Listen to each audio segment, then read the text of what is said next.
এই budget civic ভলেন্টিয়ারদের budget, প্রাণী বন্ধুদের বাজেট, পাকা বাড়ি দেওয়ার বাজেট, গ্রামের উন্নয়নের বাজেট, আলু চাষীদের বাজেট, সেবা শিল্প স্বাস্থ্য সংস্কৃতির বাজেট, রাম রাজত্বের বাজেট, দেবাদিদেব মহাদেবের আশীর্বাদে আমাদের এই সরকার চলছে তার বাজেট। হর হর মহাদেব।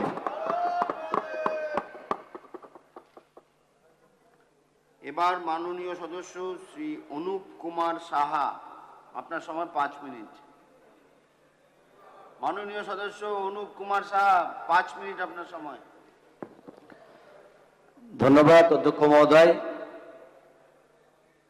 আপনি আমাকে এই মহতী সদনে বাজেটের বিষয় নিয়ে কিছু বলার সুযোগ দিয়েছেন।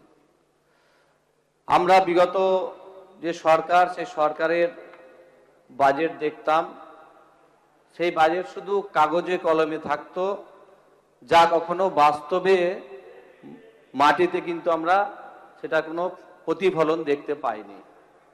আমি বীরভূম জেলার দুবরাজপুর বিধানসভা থেকে আসছি। আমরা বিগত সরকারের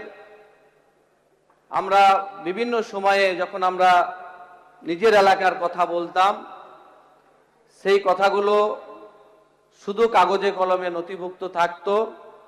আজ পর্যন্ত কোনো উন্নয়নমূলক কাজ আমরা সেই এলাকায় আমরা দেখতে পাইনি। তাই ধন্যবাদ জানাই আমাদের মানবিক মুখ্যমন্ত্রীকে, যিনি শুরুতেই 8 মাসের বাজেটে প্রত্যেকটা দপ্তরে যেভাবে উন্নয়ন করার জন্য বাজেট বরাদ্দ করেছেন, আমি মনে করি বাংলার প্রত্যেকটা মানুষ খুশি এবং এখানে বিধানসভায় 294 জন বিধায়ক আছেন, তারা প্রত্যেকেই খুশি। Subscribe to One India and never miss an update. Download the One India app now.